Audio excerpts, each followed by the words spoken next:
10 ఏళ్ల బీఆర్ఎస్ పాలనను మించిన కష్టాలను కాంగ్రెస్ ఏడాది పాలనలో ప్రజలు అనుభవించారని బీజేపీ ఆరోపించింది. కాంగ్రెస్ ఏడాది పాలనపై భాజపా రాష్ట్ర అధ్యక్షుడు కిషన్ రెడ్డి ఛార్జిషీట్ విడుదల చేశారు. నియంత్రిత పాలనని గద్దెదించి కాంగ్రెస్కు అవకాశం ఇస్తే హస్తం పార్టీ సైతం వారి బాటలోనే సాగుతోందని మండిపడ్డారు. ఈ నెల 7 వరకు ప్రభుత్వానికి వ్యతిరేకంగా వివిధ కార్యక్రమాలు చేపడతామని వివరించారు. ఏడాది పాటు సాగిన కాంగ్రెస్ పాలనపై బీజేపీ పోరుబాటకు సిద్ధమైంది. బీజేపీ ఎంపీలు, ఎమ్మెల్యేలతో కలిసి పార్టీ అధ్యక్షుడు కిషన్ రెడ్డి ఛార్జిషీటు విడుదల చేశారు. ప్రకటించిన ఏ ఒక్క హామీ నెరవేర్చకుండానే విజయోత్సవాలు నిర్వహించడంపై ప్రజలు నివ్వెరపోతున్నారని విమర్శించారు. 6 గ్యారంటీల్లో ప్రజలకు ఇంకా ఏమీ అందలేదన్న కేంద్ర మంత్రి గెలిపించిన ఏడాదిలోనే ప్రజలు ఆలోచనలో పడ్డారని తెలిపారు. టీఆర్ఎస్ పార్టీ చివరకు కనీసం ధర్నా చౌక్లో కూడా ఉద్యమం చేయకుండా మరి నిషేధం విధించిన విషయాన్ని మనకందరికీ తెలుసు.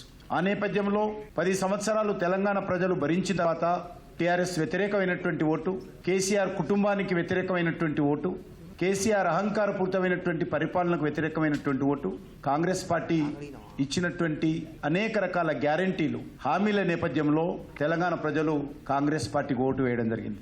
కానీ ఈరోజు ఇచ్చినటువంటి గ్యారంటీలు, నమ్మించినటువంటి హామీలు ఏవి కూడా ఈరోజు తెలంగాణ ప్రజలకు అందలేదు. ప్రజల తరపున ప్రశ్నించే బాధ్యతను ఎమ్మెల్యేలు 8 ఎంపీ సీట్ల రూపంలో బీజేపీకి బాధ్యత ఇచ్చారని కిషన్ రెడ్డి అన్నారు. ప్రభుత్వం జాబ్ క్యాలెండర్, ఫీజు రియంబర్స్మెంట్, విద్యా భరోసా కార్డుల ఊసే ఎత్తట్లేదని ధ్వజమెత్తారు. ఒక్క ఇంటి నిర్మాణానికి పునాదిరాయి వేయకున్నా పేదల గూళ్లు కూల్చుతున్నారని విమర్శించారు. బాధ్యతారహితంగా విమర్శించాం మేము.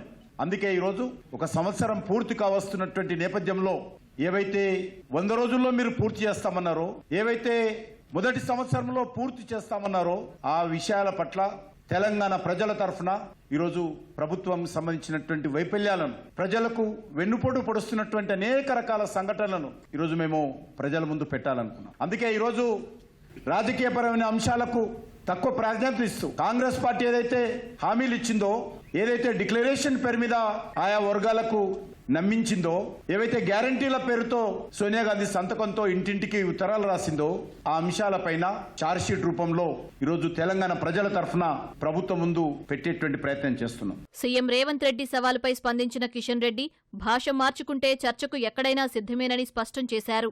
ఖచ్చితంగా మీరు పత్రికా విలేకరులు ఎక్కడైనా సరే ప్రెస్ క్లబ్ లో ఏర్పాటు చేస్తారా, ఎక్కడ ఏర్పాటు చేసినా వారు ఇచ్చినటువంటి ప్రసంగాల మీద, ఆయన పార్టీ తరఫున ఇచ్చినటువంటి మేనిఫెస్టో మీద, గ్యారంటీల పైన భారతీయ జనతా పార్టీ నిర్మాణాత్మకమైన చర్చలు సిద్ధంగా ఉన్నాను. గతంలో కూడా నేను కేసీఆర్ విషయంలో అదే చెప్పాను, ఇప్పుడు కూడా అదే చెప్తున్నాను.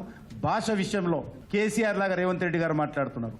ఆ భాష మాట్లాడకుండా కంట్రోల్ ఉంటైతే తప్పకుండా రేవంత్ రెడ్డితో ఎక్కడైనా చర్చకు సిద్ధంగా ఉన్నాం. డిసెంబర్ 7 వరకు ప్రభుత్వ వైఫల్యాలపై జిల్లాల్లో నిరసన కార్యక్రమాలు చేపట్టాలని బీజేపీ నిర్ణయించింది.